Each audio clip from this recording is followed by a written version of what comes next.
iniciado pelas igrejas, e na verdade muitas igrejas dão ênfase errada, né, a esse tema. E nós temos visto que tudo aquilo que o Senhor nos dá, nós somos meros mordomos dele. Nós devemos ser administradores daquilo que Deus nos deu, a fim de que nós administremos tudo, empreguemos tudo que o Senhor nos deu para a sua glória. Esse é o objetivo da nossa vida, glorificar a Deus, e glorificando a Deus nós nos alegramos nele. E portanto, quando nós pensamos dos nossos bens, aquilo que Deus nos deu materialmente falando, as nossas posses, o nosso dinheiro, nós sabemos que deve ser para a glória de Deus. Nesse mesmo sentido, nós estamos decorando esses versículos de Provérbios, não com o tom de teologia da prosperidade, que diz que você tem que dar 10 para você ganhar 100, ou que você dá 100 para ganhar 10 mil, ou etc. Mas que sim, na medida em que nós administramos o nosso dinheiro, os nossos bens, lembrando em primeiro lugar que foi Deus que nos deu, e que portanto tudo que nós temos é de Deus, nós administramos bem os nossos recursos, e assim, se nós fazemos assim, o Senhor muito nos abençoa. Em primeiro lugar, porque faz parte da própria criação. Se nós não gastamos o dinheiro para os nossos próprios prazeres, se nós juntamos como a formiga no tempo da abundância, se nós investimos, guardamos o nosso dinheiro, no momento da adversidade, nós teremos aquele recurso. No tempo, esse recurso ele se multiplicará. Então inclusive consequência natural do modo como Deus criou as coisas, que se nós administrarmos bem o nosso dinheiro, nós seremos abençoados por Deus. Mas Deus também não só nos abençoa naturalmente, Ele nos abençoa sobrenaturalmente, especialmente, no sentido de que, sendo nós os seus filhos, Deus nos dá daquilo que necessitamos, e muitas vezes, acredito que para todos aqui, Deus dá sobejamente. A gente não vive somente com aquilo que a gente necessita. A gente não tem só o necessário. A gente tem muito mais do que o necessário. Mesmo quando a gente está achando que estamos passando por necessidades. Até quando a gente está em necessidade, Deus está dando muito mais do que o necessário. E hoje o nosso plano é seguir 2 capítulos da nossa lição. O primeiro capítulo é o capítulo 5, que pergunta quais as bênçãos e os perigos da riqueza. E o segundo capítulo é de que maneira Deus usa as dificuldades financeiras para o nosso bem.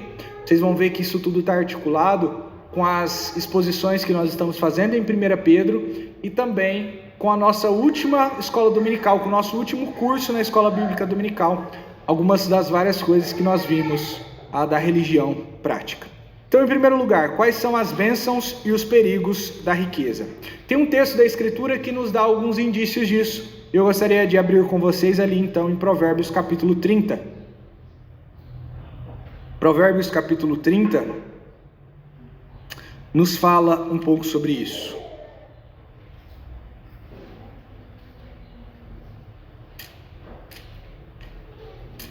Se não me engano, também tem um salmo que fala quase essas mesmas palavras. Se não me engano. Provérbios capítulo 30.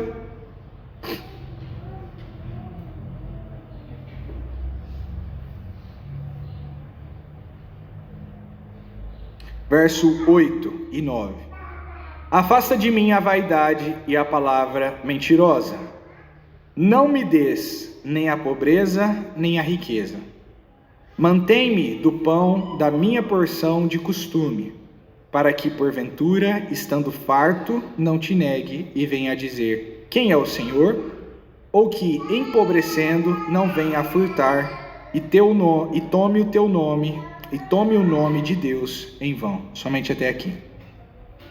Nesses versos, o autor aqui é como se fosse uma oração a Deus, Ele está se dirigindo a Deus nas suas palavras e pedindo para que Deus não dê nem pobreza e nem riqueza, porque a pobreza e a riqueza apresentam perigos para a alma. A pobreza vem em conjunto consigo trazendo tentações, e a riqueza vem em conjunto consigo trazendo também tentações. Como é que esse provérbio aqui não deve ser entendido? Ele não deve ser entendido que a pobreza em si e a riqueza em si são pecaminosas. Nem ser pobre, nem ser rico é pecado. E a Escritura nos ensina isso de diversos modos. Um deles é o próprio exemplo que a Escritura nos dá de pessoas que eram pobres e de pessoas que eram ricas. Pobres sendo recebidos no reino dos céus e ricas, pessoas ricas, sendo recebidos no reino dos céus. Exemplos que eu posso te dar, facilmente aqui lembrados: Lázaro era um mendigo que na sua mendicância, não era pecador por causa de ser mendigo e foi recebido no seio de Abraão, nos céus. E por outro lado, o próprio Abraão, que foi um homem sim muito rico, e os seus filhos também, e Salomão e Davi, homens que foram também Jó, homens a quem foi dado muita riqueza e que foram homens santos e também foram recebidos no céu. Todavia, então, nós devemos entender que, uma vez que a pobreza e a riqueza não são em si pecaminosas, elas trazem consigo os seus perigos, as suas tentações.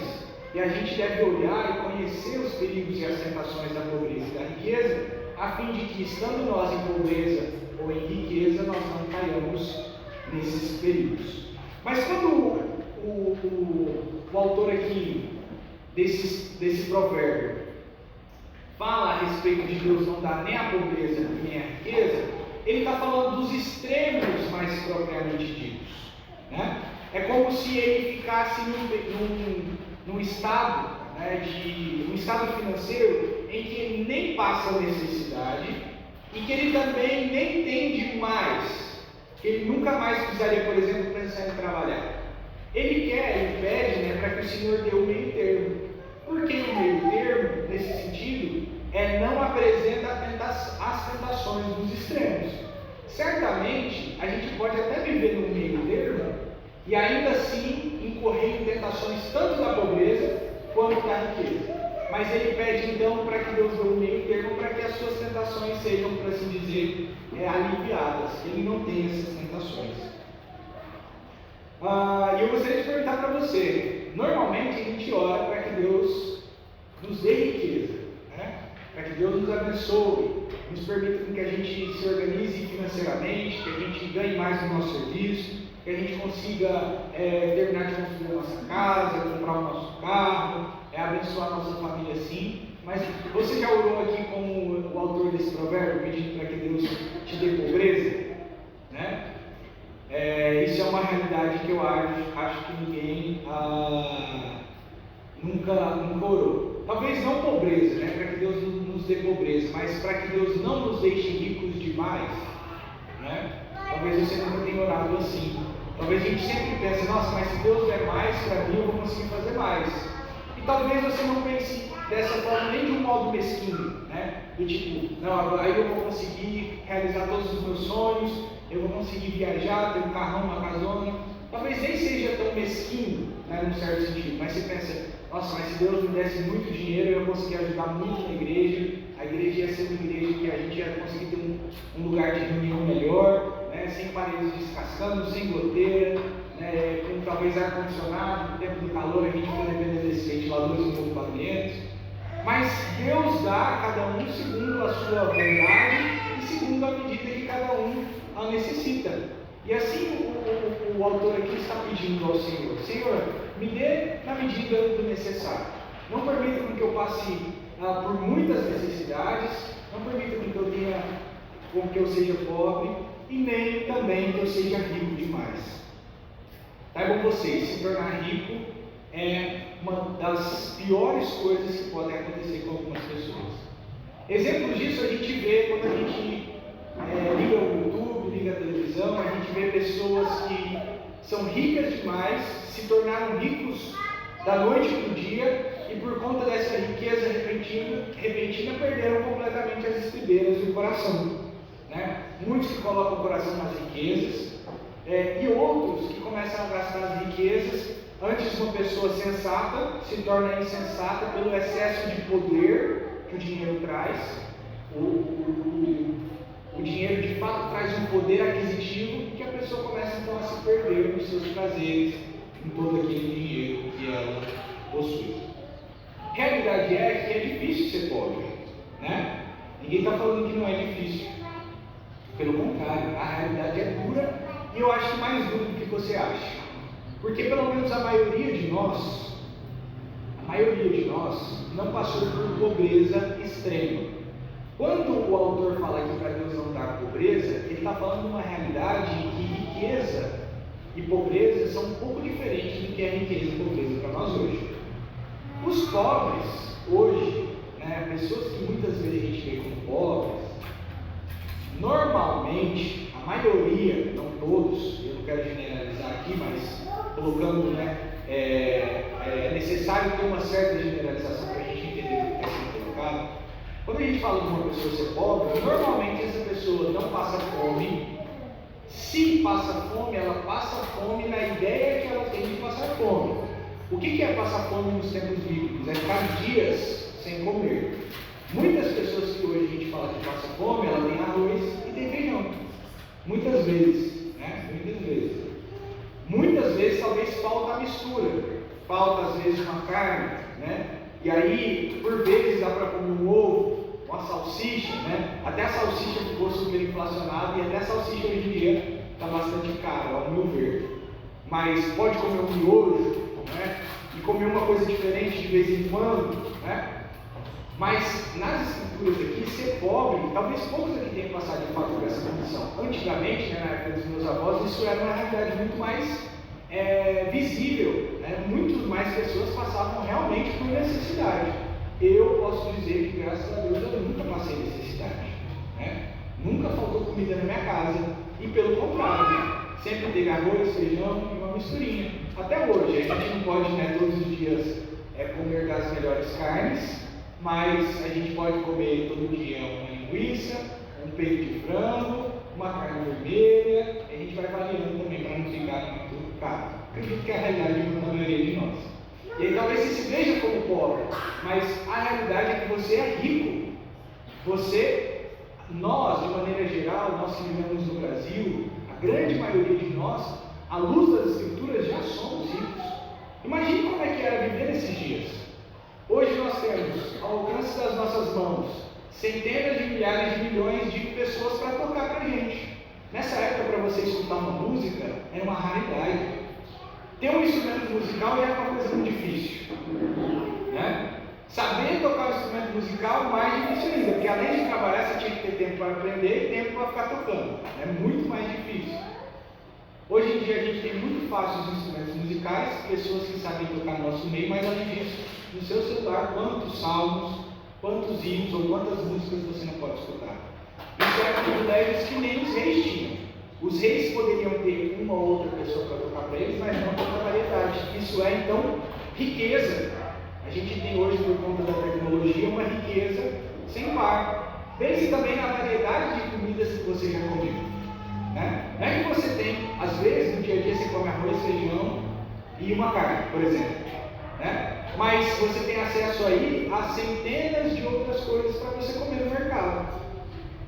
Nessa terça-feira eu pude ir numa outra igreja que o missionário estava fazendo um relato de trabalho ali que ele realizou em Moçambique.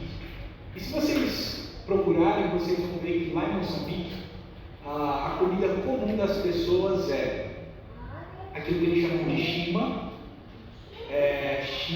Exatamente. Shima é um fubá, por assim dizer, de mandioca.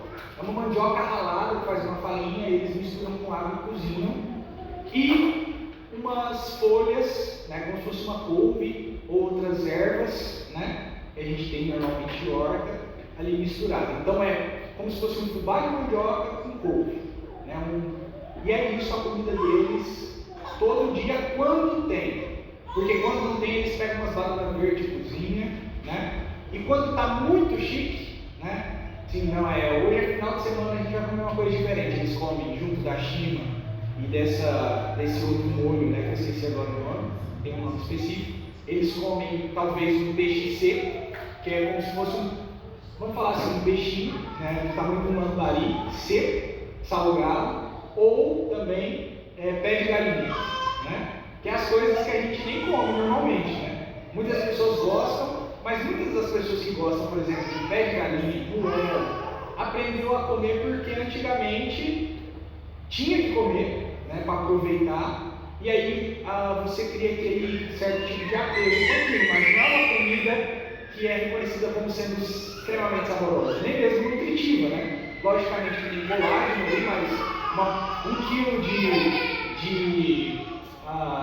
de uma carne nobre teria muito mais substância, né, nesse sentido. E é muito mais gostoso, né? Por isso que a gente faz churrasco com isso e não com pé de galinha.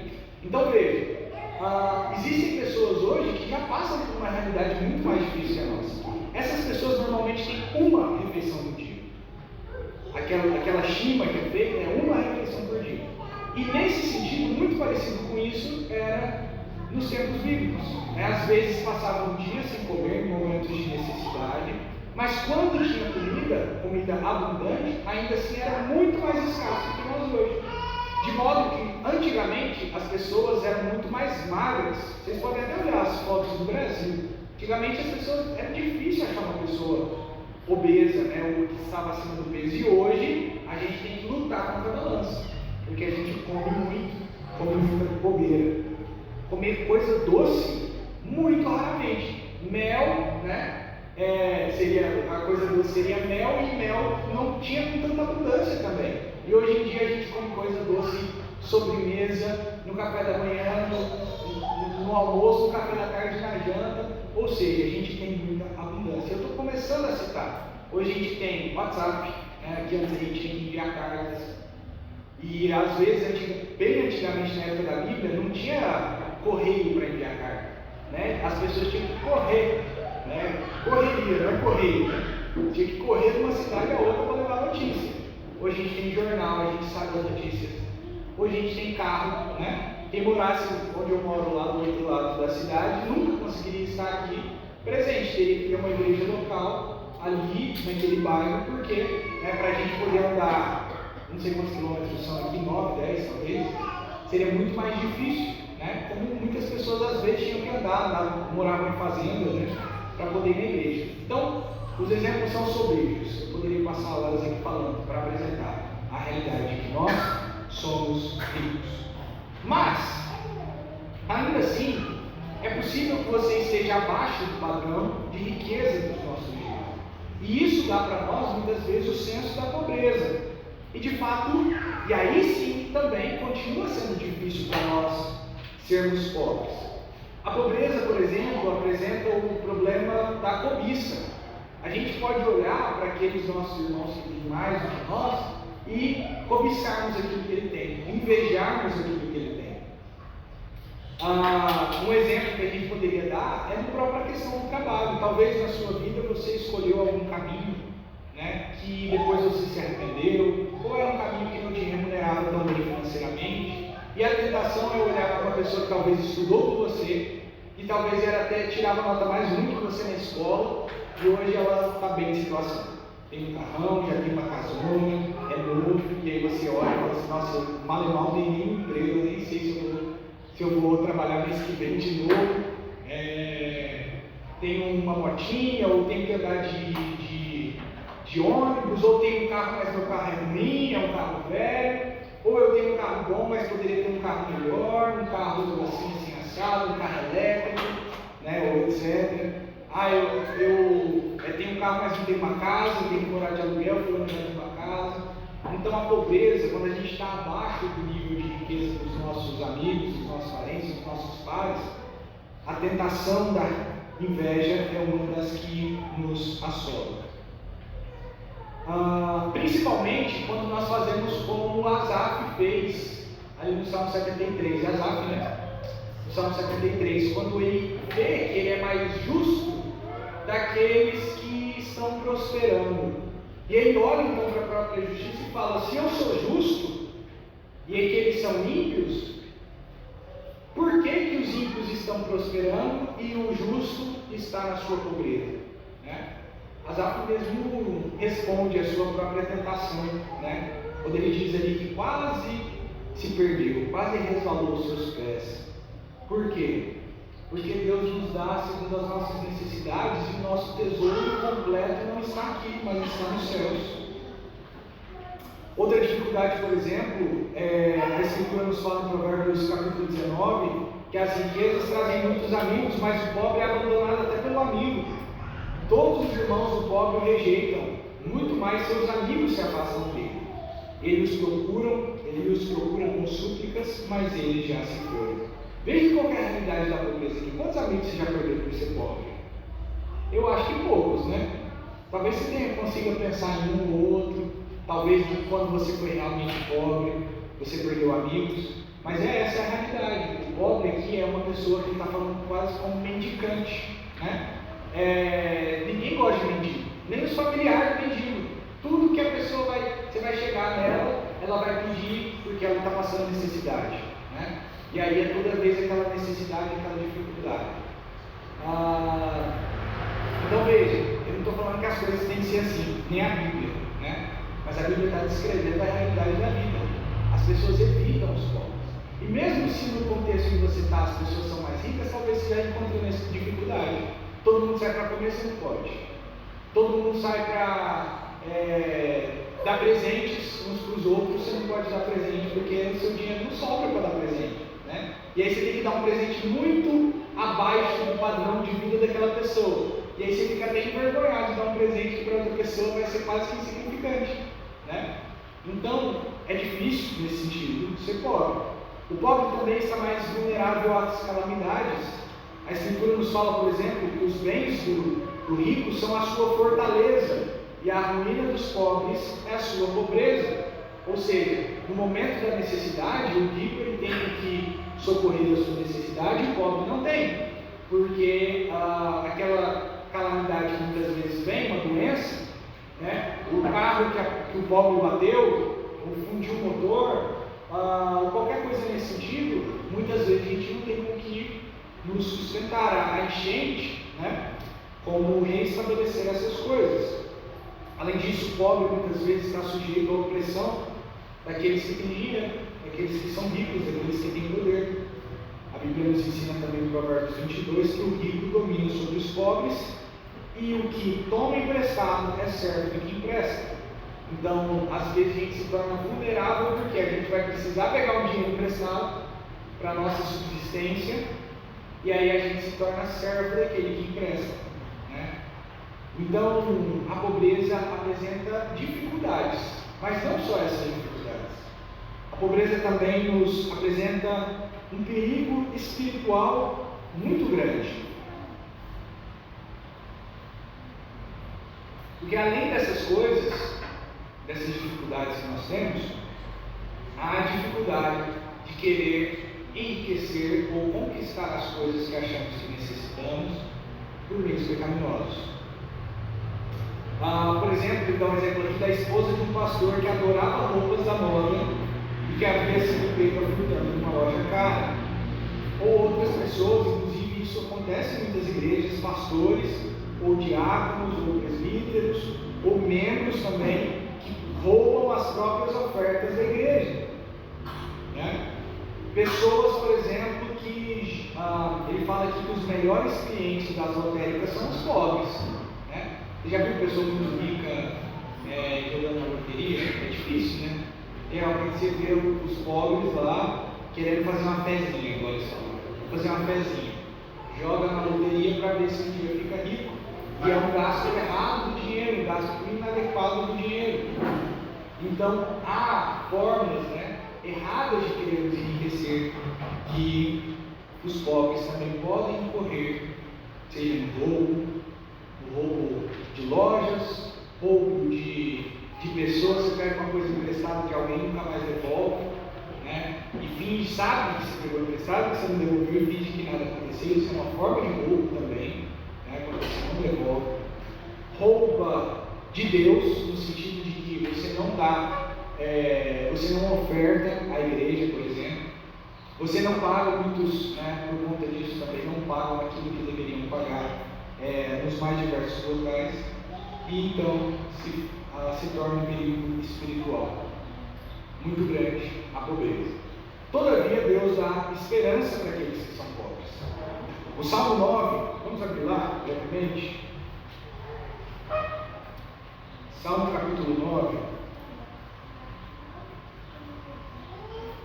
Nós não cantamos hoje, mas já aprendemos esse salmo no verso 18. Deus fala, Salmo 9, 18: porque o necessitado não será esquecido para sempre, nem a expectação dos pobres permanecerá perpetuamente. Veja, é possível, Deus permite que nós muitas vezes passemos por momentos de pobreza, mas Deus nos dá esperança em primeiro lugar, falando que o pobre não é esquecido. Deus continua olhando para a necessidade do pobre, e Ele fala então que a sua necessidade será suprida, porque a sua expectação, aquilo que o pobre espera, não permanecerá para sempre, ele perecerá, essa expectação perecerá, ou seja, o pobre será suprido naquilo que ele deseja, naquilo que ele tem necessidade. E quando que Deus faz isso? Deus faz isso no tempo. Muitas vezes Deus traz a estabilidade, as suas bênçãos para os pobres e os necessitados, para que eles deixem de ser pobres e necessitados. Se vocês olharem, por exemplo, muitas vezes para a condição dos nossos pais, dos nossos avós, dos nossos bisavós, vocês vão ver que muitas vezes eles passaram por dificuldades, que muitas vezes nós mais jovens nunca passamos, mas que hoje muitos desfrutam de uma condição de vida melhor.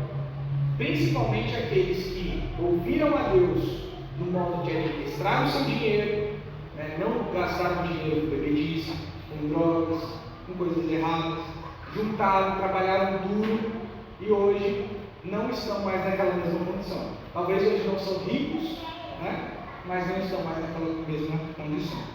Mas isso não é um absoluto, porque no tempo é possível que Deus estenda a nossa pobreza até a nossa morte, para que a gente aprenda a depender dele sempre. E a gente vai falar ainda dos benefícios da riqueza, mas certamente Deus nos receberá junto de si, e a nossa esperança, portanto, não se resume a esse mundo, mas vai para além do mundo, e receberemos a herança do nosso Senhor. Por outro lado, a gente pode ver também que há certas vantagens em ser rico. Provérbios capítulo 14, verso 24, não precisam abrir, diz que a coroa dos sábios é a sua riqueza. Provérbios 10, 22 nos fala que a bênção do Senhor enriquece. E nós já vimos como a gente de fato considera como uma bênção Abraão, Davi, Jó, Salomão, por exemplo, sendo ricos. Ser rico em si mesmo não é pecaminoso. Pecado é incorrer nas tentações que a riqueza traz em conjunto consigo.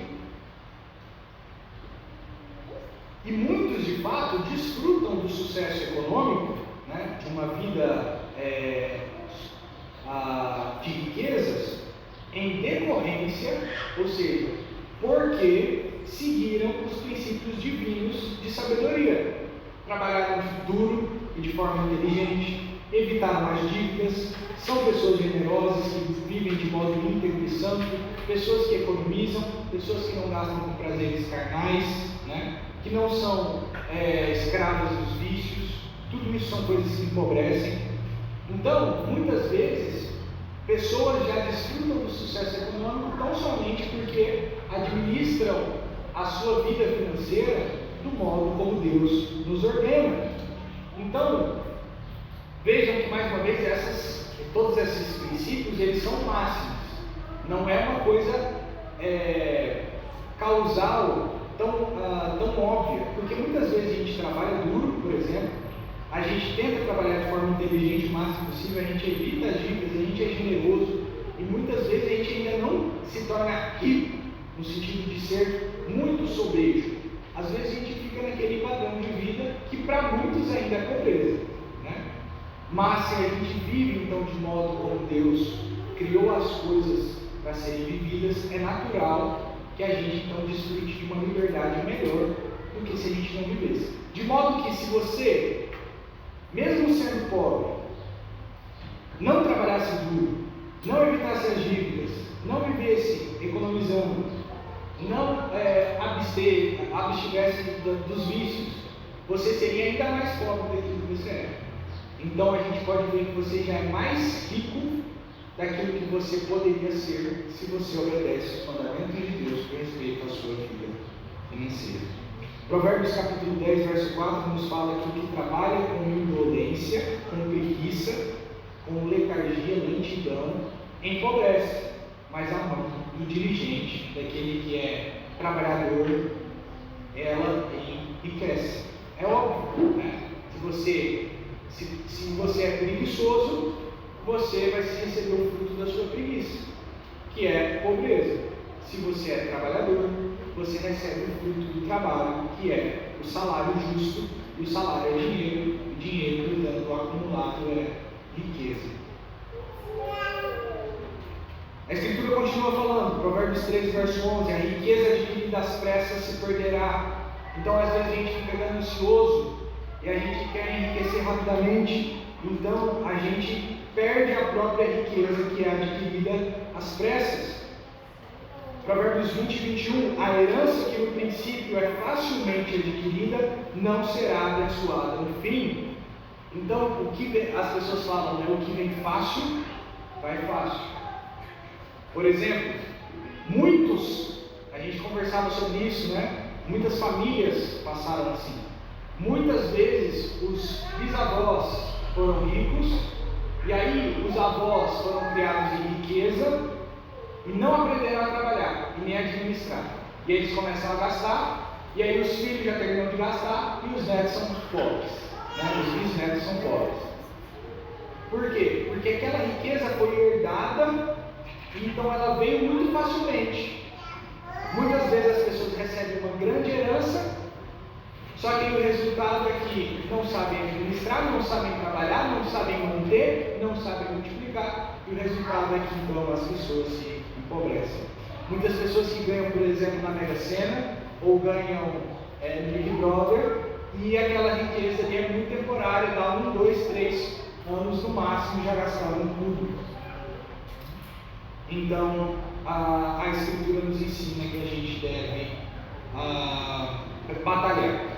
A Escritura não nos ensina que é errado a gente receber herança. Pelo contrário, a herança é uma coisa muito boa, mas que a gente deve então saber trabalhar e administrar para que, se a gente receber alguma coisa em vida, a gente não gaste tudo isso. Ter dinheiro pode ser bom sim, porque ter dinheiro nos permite, em primeiro lugar, cumprir com as nossas responsabilidades. Por exemplo, se eu tenho filhos para cuidar, ter dinheiro me ajuda muito a cuidar dos meus filhos, né? Os meus filhos, se eu tenho dinheiro, eles não passarão fome, eles terão acesso a uma educação melhor, a um plano de saúde melhor, né? A coisas melhores que aqueles que são pobres não têm condição de dar para os próprios filhos. Até mesmo se você pensar no homeschooling, né? Falar assim, não, o melhor tipo de educação que eu posso dar para os meus filhos é eu entrando em casa. Muitas vezes, para que isso possa acontecer, é necessário que um dos pais esteja mais integralmente em casa para poder cuidar dos filhos. E às vezes a gente não tem essas condições porque não temos a riqueza para isso. Ou mesmo os materiais que você pode dar para os seus filhos, né? Os livros, às vezes, o cronograma ali, ou as experiências, você poder levar o seu filho numa viagem, num museu, por exemplo, num lugar histórico, né? Se você tem mais posses, você tem condição de fazer isso melhor. Isso só pensando na educação. Mas não apenas isso, né? Existem várias outras responsabilidades. Os nossos pais, muitas vezes os nossos pais podem passar por necessidade, e se você não tem condições financeiras, como é que você vai socorrer os seus pais? Ou seus irmãos na igreja também, né? Às vezes o irmão está passando por necessidade do seu lado, e aí você olha para as suas posses, o melhor que você consegue contribuir é dando, talvez, pagando um almoço para ele, mas coisas assim que vão sim aliviá-lo na sua necessidade, mas não vão retirá-lo ali da sua calamidade. Então, o dinheiro de fato pode ser bom para permitir que nós cumpramos com as nossas responsabilidades. 1 Timóteo capítulo 5, verso 8 nos fala que se alguém não cuida daqueles que são seus, especialmente dos da sua família, ele tem negado a fé e é pior que o descrente. Então, se a gente tem posses, a gente pode cuidar melhor dos nossos. Mas também o dinheiro pode proteger contra as calamidades da vida. Como nós lemos, o bem dos ricos é a sua fortaleza. Então, quando nós nos adoecemos, quando endividamos, quando a nossa casa ou o nosso negócio sofre algum tipo de dano, aqueles que são ricos, eles têm condição de reconstruir, têm condição de arrumar o carro, têm condição de pagar todo o tratamento, né? Então a riqueza de fato é uma bênção de Deus. Além disso, aquele que é rico, ele tem muitos amigos, como a Escritura também fala em Provérbios 14, verso 20. É verdade que muitos desses amigos adquiridos na riqueza abandonam um momento de necessidade. São os amigos interesseiros. Mas também, ainda assim, é mais fácil se tornar, ser bem quisto pelas pessoas quando você não está a todo momento dependendo delas, quando você não está pedindo, mas você está abençoando. Olhe para a sua família. Quem que é o tio? Quem que é o filho? Muitas vezes mais bem quisto, né? Muitas vezes o tio, o filho, o primo mais bem quisto, que as pessoas gostam, querem estar na companhia, não é o mais inteligente, não é o mais santo, mas é o mais rico. Por que o mais rico? Não que necessariamente seja muito rico, mas que, porque sendo mais rico, ele consegue ajudar mais a família, que são coisas boas, né? Às vezes consegue pagar um tratamento, uma casa, dar um presente, um carro, às vezes, para aqueles que estão em necessidade. Muitas pessoas querem ser amigos, então é normal, porque nós somos abençoados pelas pessoas que são mais ricas. Além disso, os ricos também desfrutarão de coisas melhores, que Deus mesmo nos deu para os nossos deleites, para os nossos prazeres. Os ricos comem de comidas melhores, moram em casas mais bonitas, não tem bicho, né? Que você pode ficar tranquilo, porque não vai sair um negócio do teto, um escorpião do teto, uma cobra, né? Como em muitas casas onde as pessoas que passam necessidade pode acontecer, moram em lugares mais saneados, né? Pessoas que passam muitas necessidades, às vezes moram perto de lixão, moram do lado de esgoto a céu aberto, com risco de pegar doença, com rato, né? Desfrutam de férias, né? Muitas vezes, quantos anos, né? Pessoas que estão em necessidade não têm o luxo de tirar umas férias, né? Parar de trabalhar por uma semana, 2 semanas, um mês. Se deleitar nessas coisas que Deus nos deu para o nosso benefício mesmo, para o nosso deleite, para o nosso prazer. Não estando o nosso coração nessas coisas, é justo que nós nos deleitemos nisso. Mas, além disso tudo, eu queria trazer um sentido espiritual para isso. A riqueza é as ferramentas, o dinheiro é a ferramenta que Deus nos dá, ou uma das ferramentas que Deus nos dá para a expansão do seu reino, para o domínio da terra. A gente pode pensar isso de modo estritamente espiritual quando a gente pensa na igreja, mas a gente pode pensar isso de um modo mais geral quando a gente pensa no domínio que Deus nos deu para dominar a criação. Primeiro, nesse sentido mais geral, aqueles que são ricos têm mais condições de dominar a terra. Por exemplo, do que adianta, antigamente acontecia muito isso, do que adianta uma pessoa ter 200 alqueires de terra se ela não tem as ferramentas para arar aquela terra? Se ela não tem, por exemplo, um trator, se ela não tem um silo, né, para guardar os seus grãos, se ela não tem um maquinário para processar aqueles grãos, não adianta de nada muitas vezes. A pessoa tem uma vasta extensão de terra e não consegue extrair riqueza da própria terra que ela tem, porque ela não tem dinheiro para poder investir em ferramentas e maquinário para poder gerar ainda mais riqueza. O que adianta às vezes a pessoa, por exemplo, ter um conhecimento técnico, por exemplo, de administrar uma marmoraria, se ela não tem o capital para poder investir, para comprar as pedras, para poder vender as pedras, né? Um exemplo. Então, quando Deus nos dá bênçãos materiais, essas bênçãos materiais são instrumentos pelos quais a gente domina a terra. E quer ver mais uma coisa? Os filhos são a mão de obra para isso. Se a gente tem numa mão as ferramentas, que é a riqueza, e na outra mão os filhos, que são a mão de obra, e em nós, e nos nossos filhos, e na nossa riqueza, a ideia, né, de glorificar a Deus, muito pode fazer um homem que tem, portanto, riquezas e filhos. E a gente vê como esses homens do passado foram abençoados por Deus, mas abençoaram a muitos. Jó, um exímio abençoador ali nos tempos antigos. Abraão, Isaac, Jacó, Israel, Davi, Salomão. Como eles dominaram aquilo que Deus os chamou para dominar por meio das bênçãos materiais que Deus deu, das riquezas e dos filhos. Mas nada disso faz sentido também se a gente não pensar nas coisas espirituais. Nesse sentido, eu faço uma dicotomia, mas eu quero que essas duas coisas andem juntas, na nossa cabeça. Precisam andar juntas na nossa cabeça. A obra do Senhor, ela precisa ser financiada por dinheiro. A gente pode tentar fechar os olhos para isso, a gente pode fingir que não, mas a gente não pode escapar dessa realidade. A obra do Senhor precisa de dinheiro para funcionar.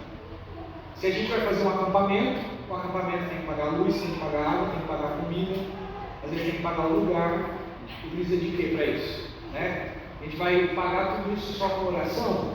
Não, as pessoas não aceitam oração como uma moeda de troca. A gente tem que pagar com dinheiro, a gente ora para que Deus dê os recursos para a gente conseguir pagar nosso local. A gente tem que pagar a luz, a gente tem que pagar o aluguel aqui. É bom, é muito bom que tenha uma pessoa que possa se dedicar, estudar, para estar integral no trabalho, essa pessoa precisa comer. Então, também, se a gente tem dinheiro, a gente consegue financiar a obra do Senhor.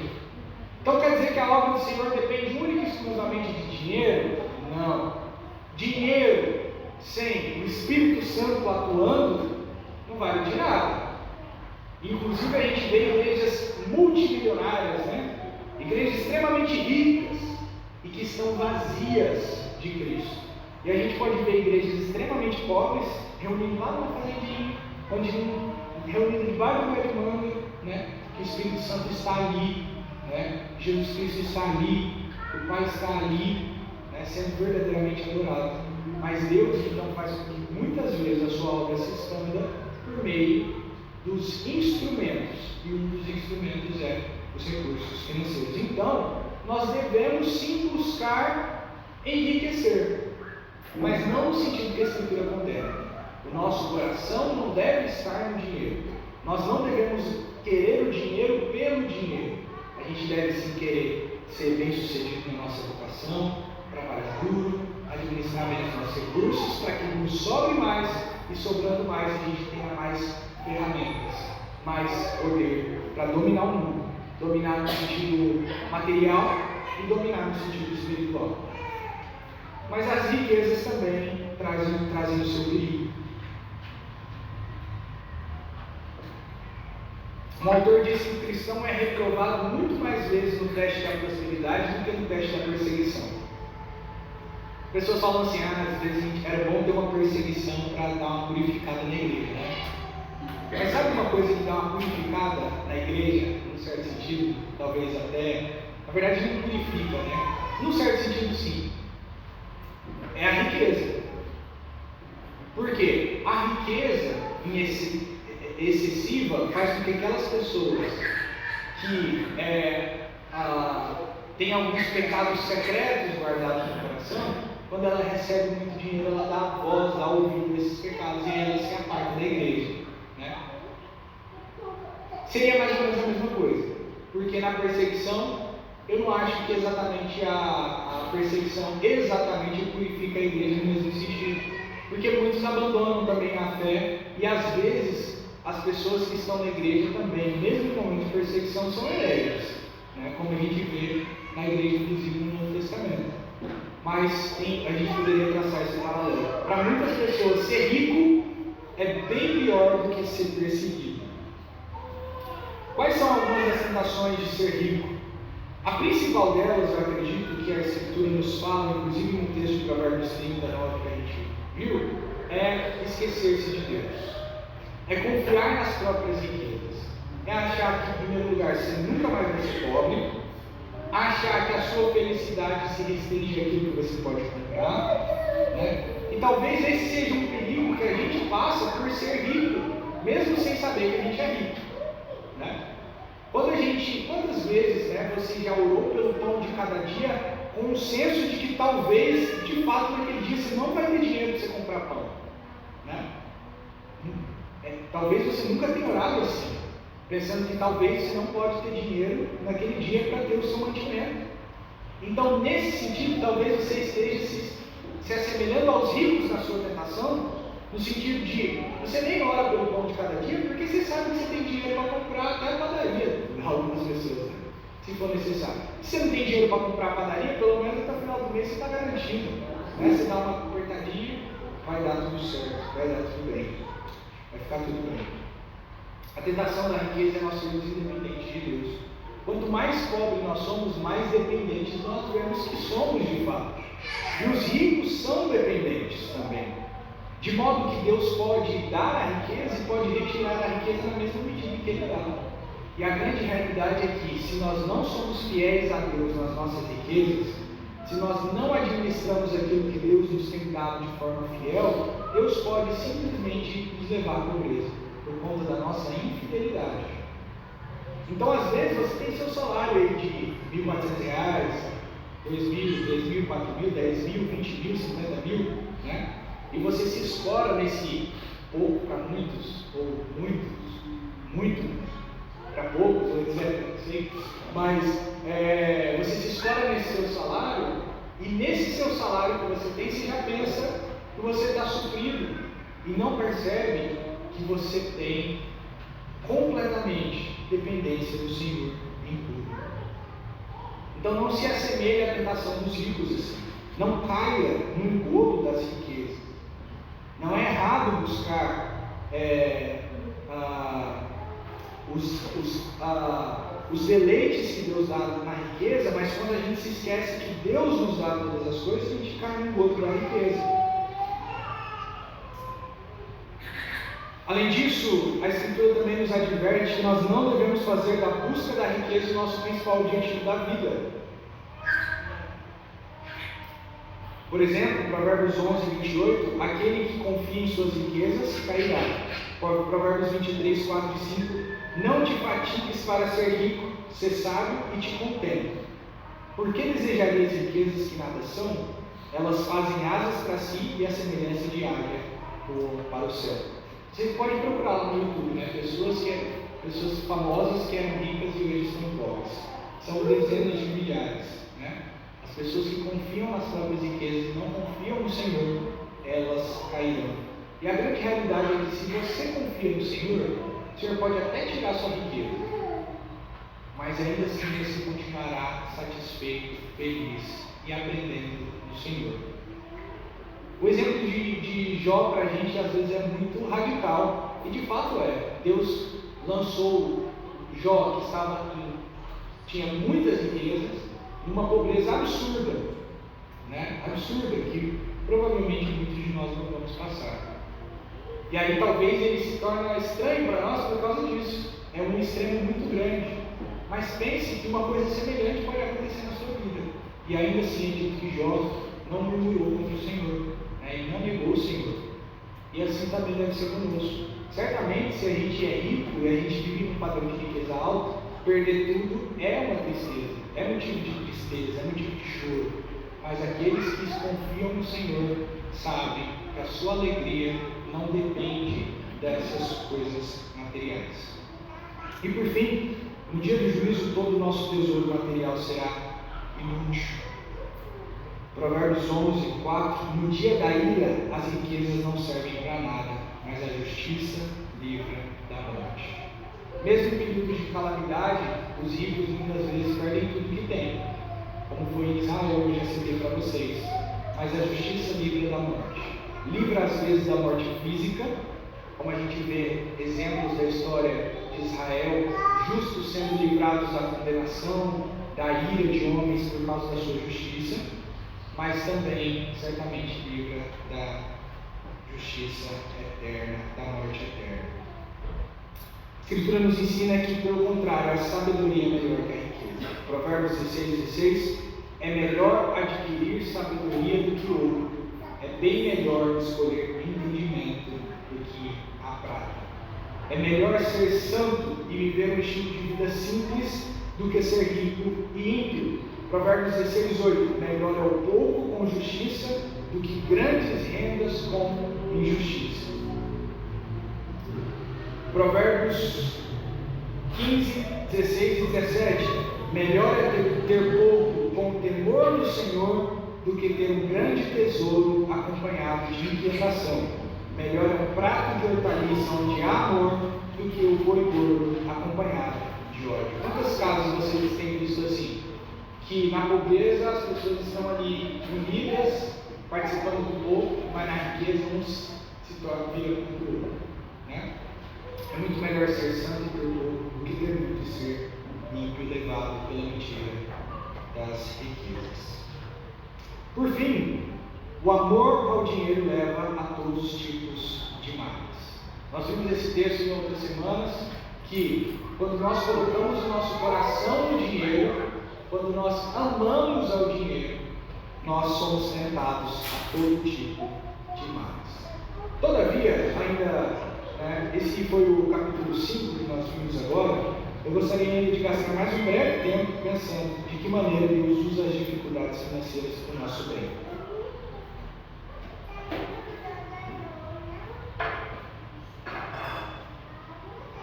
Para o pobre que está passando necessidade, muitas vezes é difícil falar a respeito disso, porque no meio da dificuldade é difícil de ver, muitas vezes, como nós estamos sendo aperfeiçoados ali, como aquela dificuldade está resultando para o nosso bem. Mas a Escritura nos fala que sim, a nossa pobreza resulta sim no nosso bem.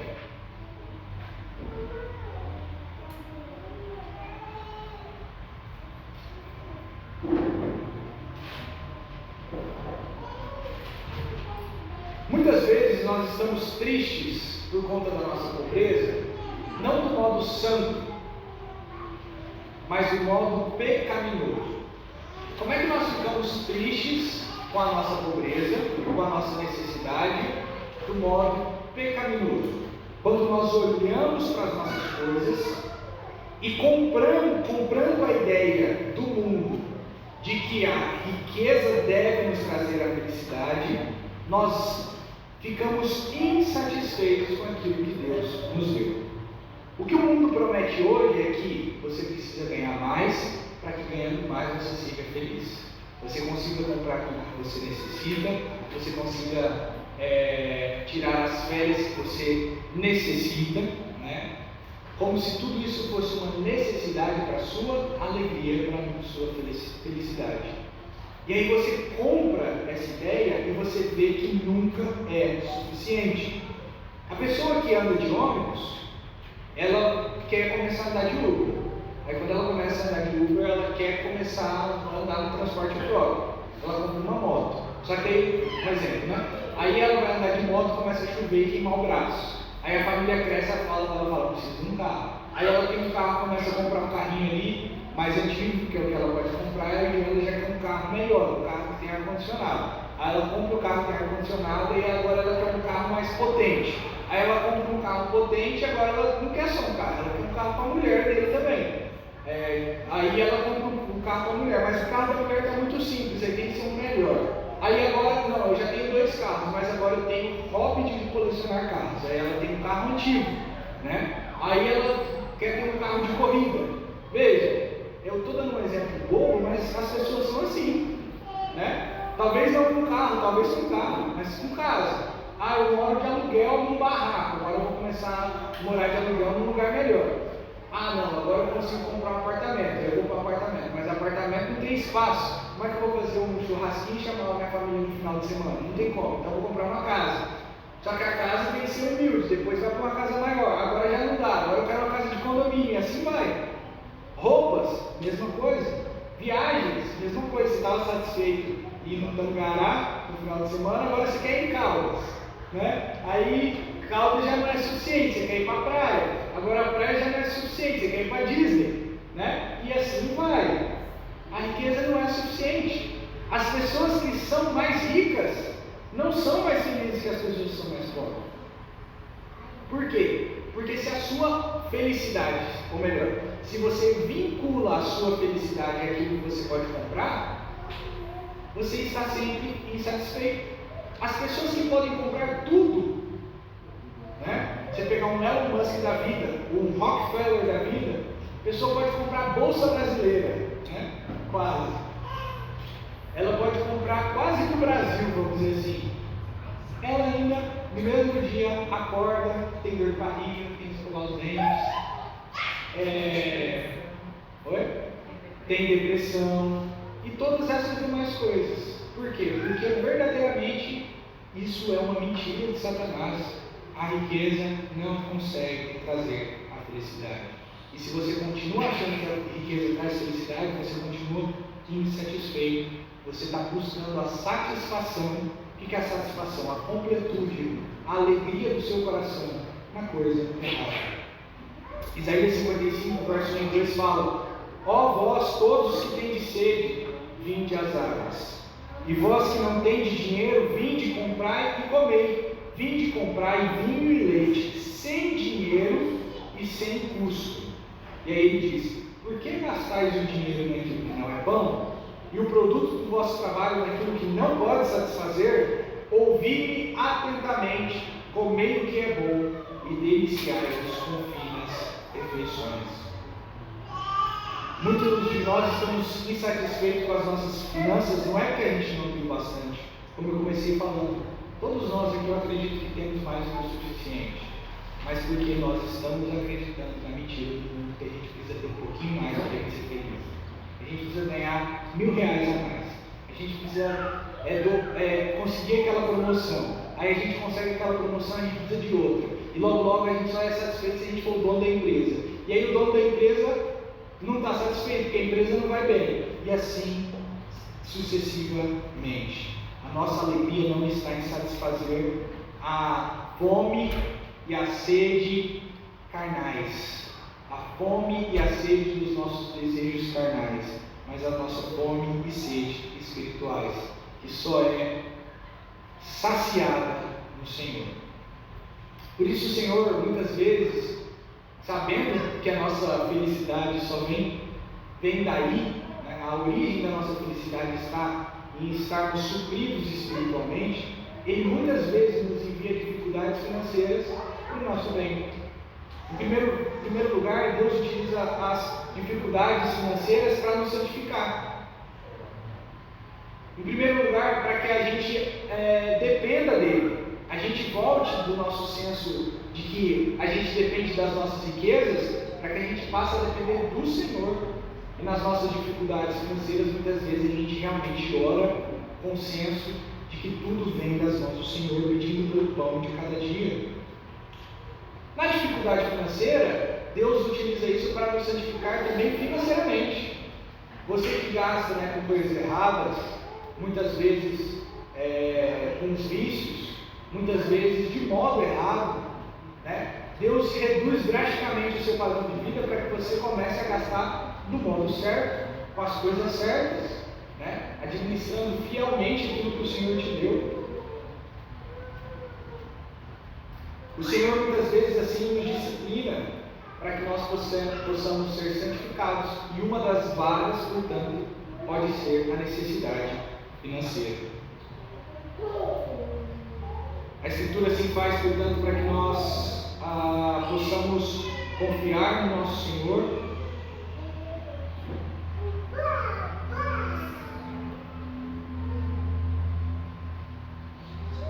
e para que o nosso contentamento possa estar sempre nele.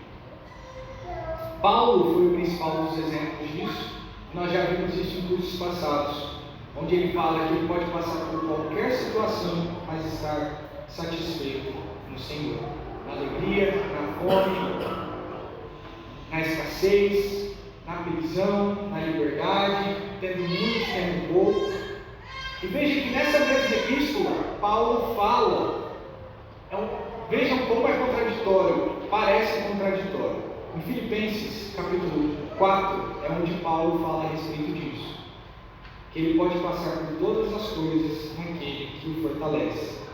Parece um tom até meio que pessimista, num certo sentido, de uma pessoa que está passando por necessidades. Paulo está preso aqui. Mas essa epístola é muitas vezes chamada de epístola da alegria, por tantas vezes Paulo falando que está se alegrando. E quando a gente vai olhar os motivos pelos quais Paulo se alegra, a gente vê onde está a alegria dele e o motivo pelo qual ele está contente. Veja, eu não vou abrir, mas presta atenção. Capítulo 2, verso 17 e 18, capítulo 3, verso 1, capítulo 4, verso 4, Paulo fala de que a alegria está no Senhor, naquilo que o Senhor faz. É, portanto, no Senhor que estava a alegria de Paulo, e ele exorta que a alegria dos filipenses também estivesse no Senhor. No capítulo 1, verso 4, verso 18, verso 25 e no capítulo 4, verso 1, Paulo apresenta que a sua alegria está no povo de Deus que recebe o Evangelho de Jesus Cristo. Então, observe que a origem da alegria de Paulo estava no Senhor e na obra do Senhor.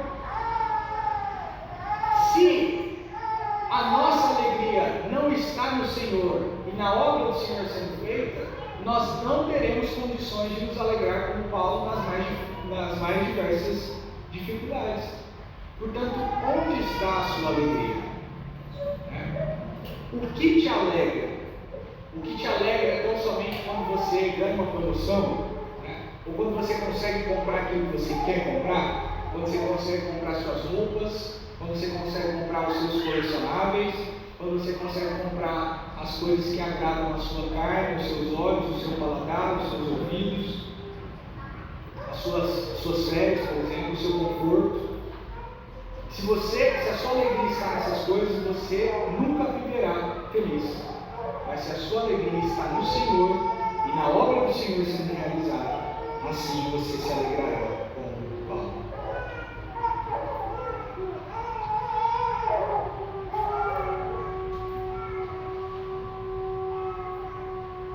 Assim, as pessoas mais felizes são aquelas que investem nos céus.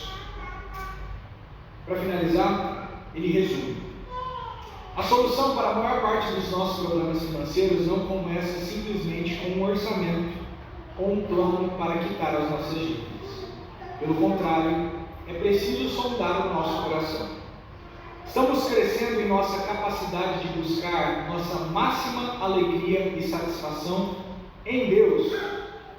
Estamos mais interessados em acumular tesouros no céu que na terra? Estamos dispostos a nos contentar com o que Deus considera adequado para nós? Se assim for, a aplicação prática desses princípios bíblicos de sabedoria não deverá ser difícil.